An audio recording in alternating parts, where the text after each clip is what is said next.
તો ચંડોળા તળાવ ડિમોલિશનની કામગીરી પર મહત્વની બેઠક મળી। ગૃહ રાજ્યમંત્રી હર્ષ સંઘવીની આગેવાનીમાં અગત્યની બેઠક મળી છે। અમદાવાદ સીપી ઓફિસ પહોંચ્યા ગૃહ રાજ્યમંત્રી હર્ષ સંઘવી। પોલીસના ઉચ્ચ અધિકારીઓ પણ આ બેઠકમાં ઉપસ્થિત રહેવાના છે। ગેરકાયદે બાંગ્લાદેશીઓ સામે થયેલી કાર્યવાહીનો તાગ મેળવશે ગૃહ રાજ્યમંત્રી। આ સાથે જ સવારથી ચંડોળા તળાવ વિસ્તારમાં ડિમોલિશનની કાર્યવાહી ચાલી રહી છે અને આ બેઠક અતિ મહત્વપૂર્ણ માનવામાં આવી રહી છે, કારણ કે જેટલા પણ લોકો અહીં ગેરકાયદે વસવાટ કરતા હતા એ તમામ લોકો ક્યાંના છે, કેટલા બાંગ્લાદેશીઓ છે, કેટલા ગુજરાતી છે, કેટલા પાકિસ્તાની છે, એ તમામ દિશામાં હવે તપાસ કરવામાં આવશે। ગૃહ રાજ્યમંત્રી સ્થિતિનો તાગ મેળવશે અને પોલીસના ઉચ્ચ અધિકારીઓ પણ આ બેઠકમાં ઉપસ્થિત રહેવાના છે। અમદાવાદની સીપી ઓફિસ ખાતે આ બેઠક મળી રહી છે। ગૃહ રાજ્યમંત્રી હર્ષ સંઘવી સીપી ઓફિસ પહોંચ્યા છે। પોલીસના ઉચ્ચ અધિકારીઓ પણ આ બેઠકમાં ઉપસ્થિત રહ્યા છે। મારી સાથે આ જ મુદ્દે સંવાદદાતા રીમા દોશી લાઈવ જોડાઈ ગયા છે। રીમા, ગૃહ રાજ્યમંત્રી હર્ષ સંઘવી સીપી ઓફિસ પહોંચ્યા, અધિકારીઓ સાથે મહત્વપૂર્ણ બેઠક યોજાઈ રહી છે, શું ચર્ચા થઈ રહી છે?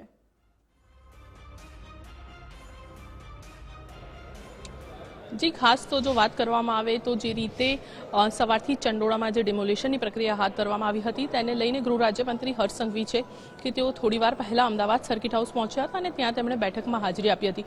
પરંતુ અત્યારની જો વાત કરીએ તો અત્યારે પણ તેઓ સીપી ઓફિસમાં છે। થોડીક જ વારમાં મુખ્યમંત્રી ભૂપેન્દ્ર પટેલ છે તેઓ પણ સીધા કચ્છથી જ અહીંયા આવશે અને અહીંયા આ બેઠકમાં તેઓની પણ હાજરી રહેવાની છે। ખાસ તો જો વાત કરીએ તો 18 જેટલા લોકોએ હાઈકોર્ટની અંદર પણ પિટિશન છે તે દાખલ કરવાનો પ્રયત્ન કર્યો હતો, પરંતુ હાઈકોર્ટે તેમની અરજી છે તે ફગાવી દીધી। પરંતુ તેની વચ્ચે જે રીતે સવારથી જ ડિમોલેશનની કાર્યવાહી છે જે ચંડોળા તળાવ ખાતે ચાલી રહી છે, કહી શકાય કે ગુજરાતના ઇતિહાસમાં બેટ દ્વારકાનું જે ડિમોલેશન હતું તે બાદનું આ સૌથી મોટું ડિમોલેશનની કાર્યવાહી કહી શકાય કે જે ચંડોળા તળાવની અંદર કરવામાં આવી અને તેને જ લઈને એક મહત્વપૂર્ણ બેઠક છે તે પણ આજે મુખ્યમંત્રીની અધ્યક્ષતામાં સીપી ઓફિસ ખાતે યોજાવા જઈ રહી છે। એટલે ખૂબ જ મહત્વપૂર્ણ વાત કહી શકાય। ખૂબ જ આવનારા દિવસોમાં આ પ્રકારના જે વિસ્તારો છે કે જ્યાં બાંગ્લાદેશીઓ રહે છે, રાજ્યમાં અલગ અલગ જે જિલ્લાઓની અંદર પણ જો વાત કરીએ તો વડોદરા, સુરતમાંથી પણ મોટી સંખ્યામાં પરપ્રાંતિયો બાંગ્લાદેશીઓ છે જે મળી આવ્યા હતા।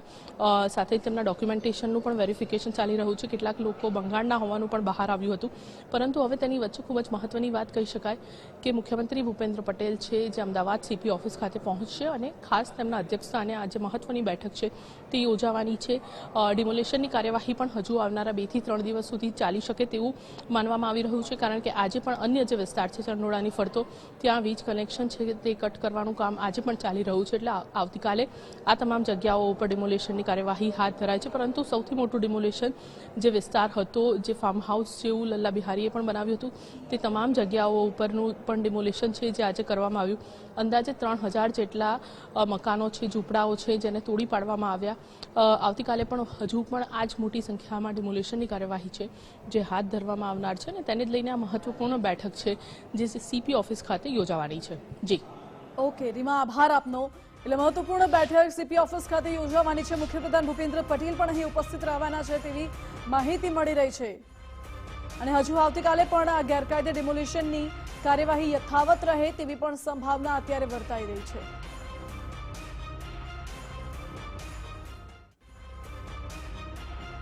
મહત્વનું છે કે ગૃહ રાજ્યમંત્રી હર્ષ સંઘવી અમદાવાદની સીપી ઓફિસ પહોંચ્યા હતા। આ પહેલા તેમણે સર્કિટ હાઉસ ખાતે પણ બેઠક યોજી હતી અને હવે સીપી ઓફિસ પહોંચ્યા છે, જે પોલીસના ઉચ્ચ અધિકારીઓ સાથે બેઠક યોજવાના છે। પ્રાથમિક વિગતો એવી પણ મળી રહી છે કે મુખ્યપ્રધાન ભૂપેન્દ્ર પટેલ પણ કચ્છથી સીધા અહીં આવવાના છે, આ બેઠકમાં ઉપસ્થિત રહે તેવી પણ સંભાવના છે। ચંડોળા તળાવ ડિમોલિશનની કામગીરી મુદ્દે આ મહત્વની બેઠક માનવામાં આવી રહી છે। અહીં કેટલા લોકો વસવાટ કરતા હતા, કેવી રીતે આ ગેરકાયદે બાંધકામો આટલા વર્ષોથી ખડકી દેવાયા હતા, કોના આશીર્વાદથી આખું એ ગેરકાયદે ધંધો ચાલતો હતો, એ સવાલ ઉઠી રહ્યો છે। તમામ દિશામાં હર્ષ સંઘવી સ્થિતિનો તાગ મેળવવાના છે। આ સાથે જ કેટલા ગુજરાતીઓ હતા, કેટલા ઘૂસણખોરો હતા, કેટલા બાંગ્લાદેશીઓ હતા, એ દિશામાં પણ તપાસ કરવામાં આવશે। એ મુદ્દે પણ ચર્ચા થઈ શકે છે અને શું હવે આગામી સમયમાં જે ગેરકાયદે બાંધકામો તો તોડી પડાયા, પરંતુ જે લોકો અહીં વસવાટ કરતા હતા, શું તેમનું ડિપોર્ટેશન કરવામાં આવશે કે પછી તેમને કોઈ વૈકલ્પિક વ્યવસ્થા કરવામાં આવશે કે પછી તેમના વિરુદ્ધ કોઈ કાર્યવાહી કરવામાં આવશે, એ મુદ્દે પણ ચર્ચા થઈ શકે છે। આ બેઠકમાં પોલીસ વિભાગના ઉચ્ચ અધિકારીઓ પણ આ બેઠકમાં ઉપસ્થિત રહેવાના છે અને ગૃહ રાજ્યમંત્રી પોલીસ પાસેથી સમગ્ર સ્થિતિનો તાગ પણ મેળવવાના છે। હવે આગામી સમયમાં કયા પ્રકારની કાર્યવાહી કરવામાં આવશે તે મુદ્દે પણ હવે ચર્ચા થાય તેવી સંભાવના છે. આ સાથે જ ડિમોલિશનની કાર્યવાહી પર યથાવત રહેવાની છે, એટલે આવતીકાલે પણ ડિમોલિશનની કાર્યવાહી યથાવત રહે તેવી પણ સંભાવના છે, કારણ કે હાઈકોર્ટે ડિમોલિશનને અટકાવતી જે અરજી કરવામાં આવી હતી એ અરજી ફગાવી છે અને હાઈકોર્ટે સ્પષ્ટ સાંભળવાનો પણ ઇનકાર કરી દીધો છે. એટલે એનો સ્પષ્ટ સંકેત એ છે કે ડિમોલિશનની કાર્યવાહી તો યથાવત જ રહેવાની છે.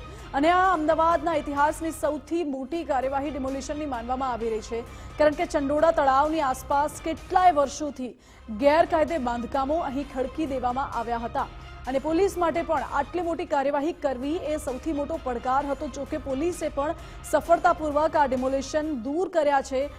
એએમસીએ પોલીસને સાથે રાખીને આ કામગીરી કરી છે. તંત્રની આ ખૂબ મોટી કાર્યવાહી માનવામાં આવી રહી છે. અઢળક બુલડોઝરો અને પોલીસનો ચાપતો બંદોબસ્ત ખડકી દેવાયો છે. પોલીસના જવાનો અહીં તૈનાત છે. આ સાથે પોલીસની સંયુક્ત હાજરીમાં એએમસીએ આ મોટી કાર્યવાહી કરી છે.